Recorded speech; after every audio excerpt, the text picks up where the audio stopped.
News 7 Tamil செய்திகளுக்காக உங்களை வரவேற்பது நான் மகேஷ்.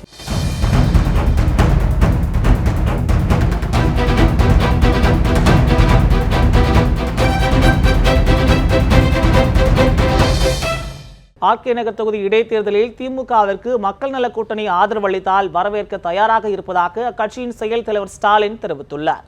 இதுகுறித்து சென்னை அண்ணா அறிவாலயத்தில் செய்தியாளர்களிடம் பேசிய அவர், ஜனநாயகம் காக்கப்படவும் பினாமி ஆட்சிக்கு பாடம் புகட்டும் வகையிலும் ஆர்கே நகர் தொகுதி இடைத்தேர்தல் நடைபெற வேண்டும் எனவும் கேட்டுக்கொண்டார். இந்த தொகுதியில் திமுகவிற்கு காங்கிரஸ், இந்திய யூனியன் முஸ்லீம் லீக், மனிதநேய மக்கள் கட்சிகள் ஆதரவு அளித்துள்ளதற்கு ஸ்டாலின் நன்றி தெரிவித்தார். இதேபோல் கம்யூனிஸ்ட் கட்சிகளாக இருந்தாலும் மற்ற கட்சிகளாக இருந்தாலும் திமுகவிற்கு ஆதரவளித்தால் வரவேற்க தயாராக உள்ளதாகவும் அவர் கூறினார். ஆர்கே நகர் தொகுதியில் போட்டியிடும் வேட்பாளர் பெயர் நாளை அல்லது நாளை மறுநாள் அறிவிக்கப்படும் எனவும் குறிப்பிட்டார்.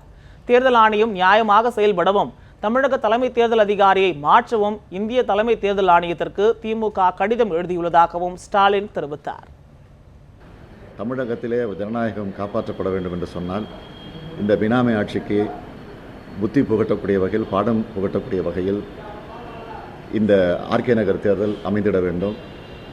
அதற்காக பல்வேறு கட்சிகள் ஏற்கனவே ஆதரவு தெரிவித்திருக்கின்றன.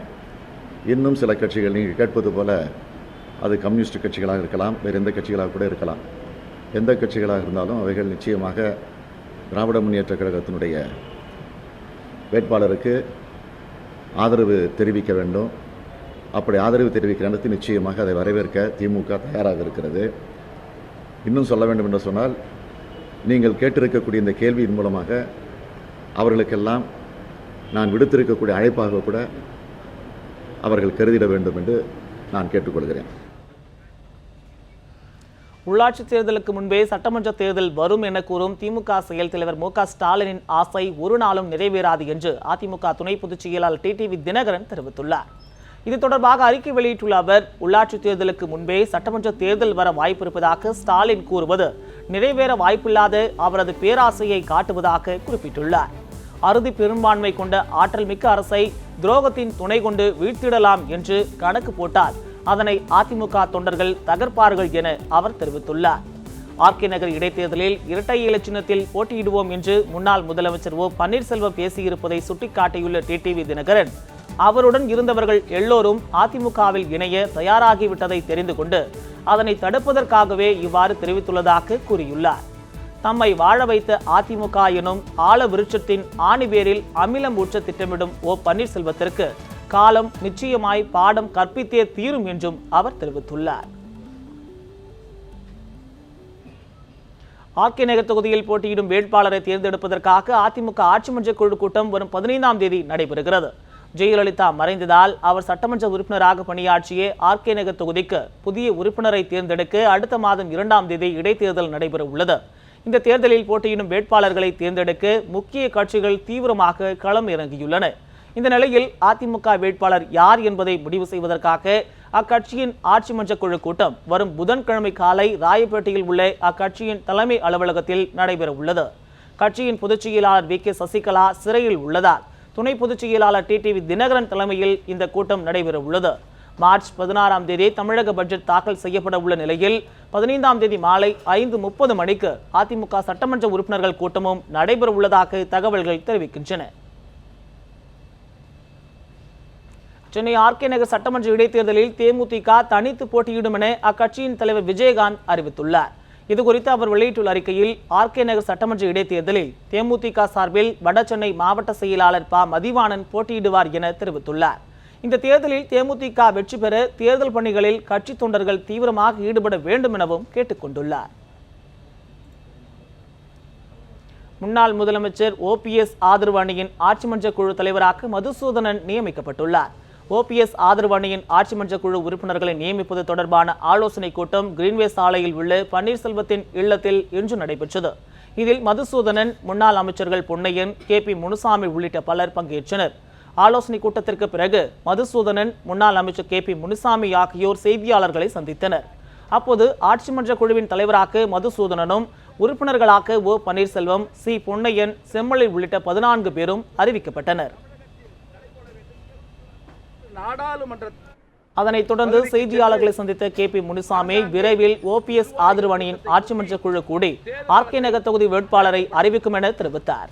அதைத் தொடர்ந்து புரட்சித் தலைவி அம்மா அவர்கள் RK நகரில் நாளை முதல் பிரச்சாரம் மேற்கொள்ள உள்ளதாக MGR அம்மா தீபா பேரவையின் நிறுவனர் தீபா கூறியுள்ளார். சென்னையில் செய்தியாளர்களிடம் பேசிய தீபா, ஜெயலலிதாவின் இரத்த சொந்தம் தான் இல்லை என்று கூறப்படும் தகவல்களுக்கு கடும் கண்டனம் தெரிவித்தார். ஜெயலலிதாவின் இரத்த சொந்தம் தான் என்பதை நிரூபிக்க வேண்டிய அவசியம் இல்லை என்று கூறிய தீபா, விமர்சனங்களை கண்டு தாம் ஓயப்போவதில்லை என்றும் தெரிவித்தார். RK நகரில் நாளை முதல் பிரச்சாரத்தில் ஈடுபட உள்ளதாகவும் தீபா கூறினார்.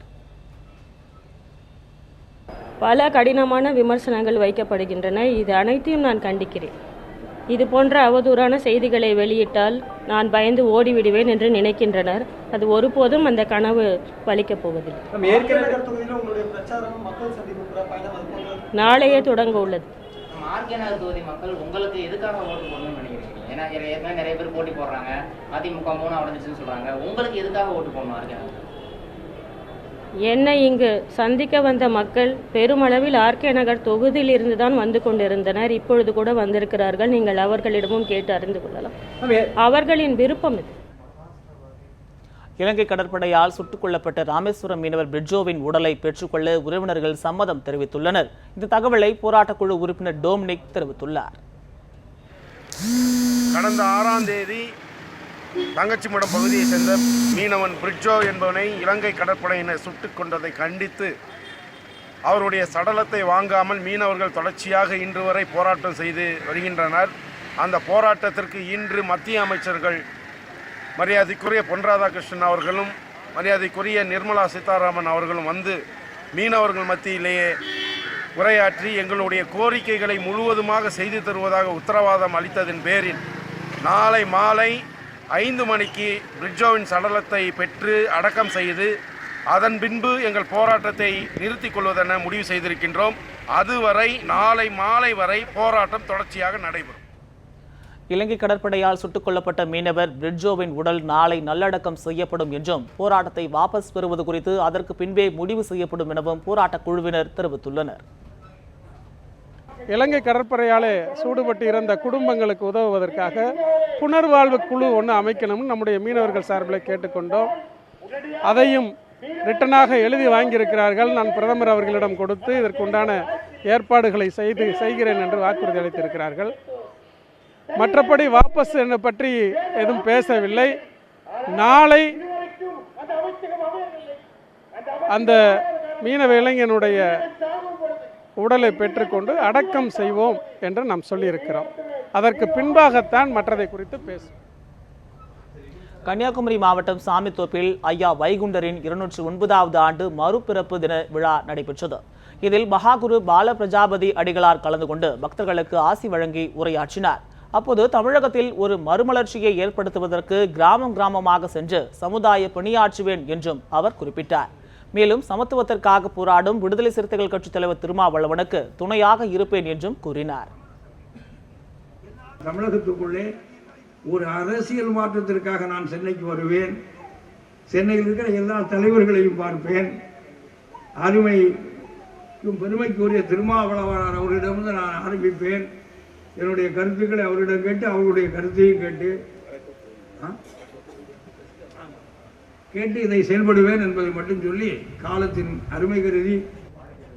இதனையடுத்து பேசிய விடுதலை சிறுத்தைகள் கட்சித் தலைவர் திருமாவளவன், தீண்டாமை, அண்டாமை, ஒடுக்குமுறை என மானுடத்தின் சமத்துவத்திற்காக போராடியவர் ஐயா வைகுண்டர் என குறிப்பிட்டார். மேலும் திருவனந்தபுரம் நாகர்கோவில் சாலைக்கு ஐயா வைகுண்டர் சாலை என பெயரிட வேண்டும் என்றும் அவர் வலியுறுத்தினார்.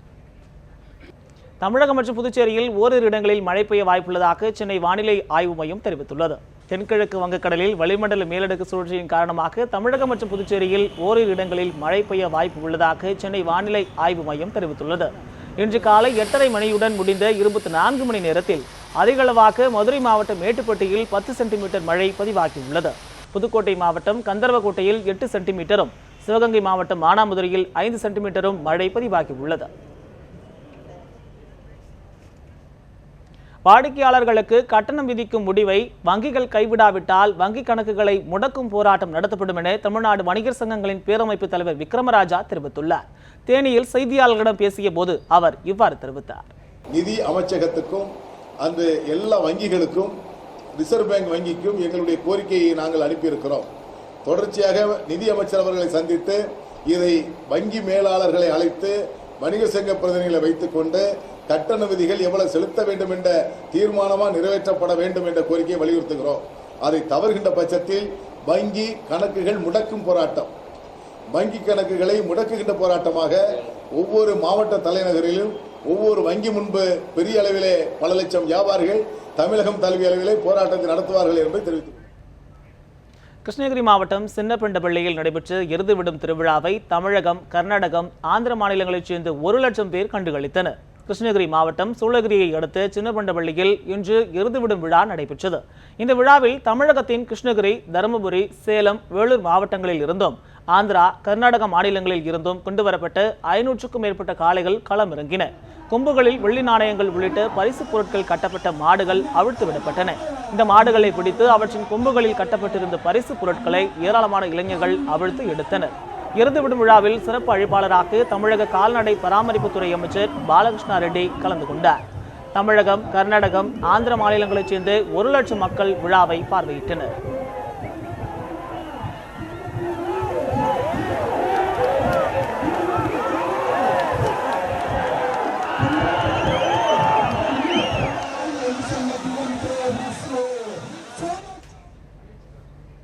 காளைகள் முட்டியதில் 10க்கும் மேற்பட்டோர் காயமடைந்தனர். காயமடைந்தோருக்கு சிகிச்சை அளிக்க மருத்துவர் குழுக்களும் அவசர மருத்துவ ஊர்திகளும் ஏற்பாடு செய்யப்பட்டிருந்தன.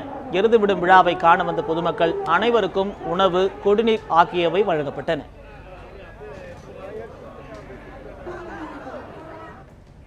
பன்னாட்டு குளிர்பான நிறுவனங்கள் தாமிரபரணி ஆற்றில் தண்ணீரை எடுக்க அனுமதி அளிக்கப்பட்டதற்கு எதிர்ப்பு தெரிவித்து நெல்லை மாவட்டத்தில் போராட்டங்கள் நடைபெற்றன.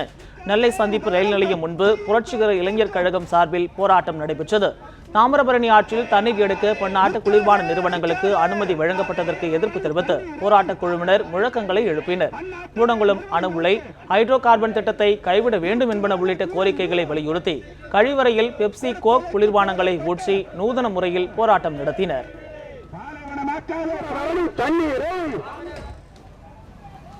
குளிர்பான நிறுவனங்கள் தாமிரபரணி ஆற்றில் இருந்து தண்ணீர் எடுக்க அனுமதிக்க கூடாது என வலியுறுத்தி அம்பாசமுத்திரம் அருகே கல்லிடைக்குறிச்சியில் எஸ்டிபிஐ கட்சியினர் போராட்டம் நடத்தினர். கல்லிடைக்குறிச்சியில் இருந்து அம்பாசமுத்திரம் செல்லும் தாமிரபரணி ஆற்று பாலத்தில் அவர்கள் மனித சங்கிலி போராட்டத்தில் ஈடுபட்டனர். மேலும் குளிர்பானங்களை தரையில் கொட்டி தங்கள் எதிர்ப்பை பதிவு செய்தனர்.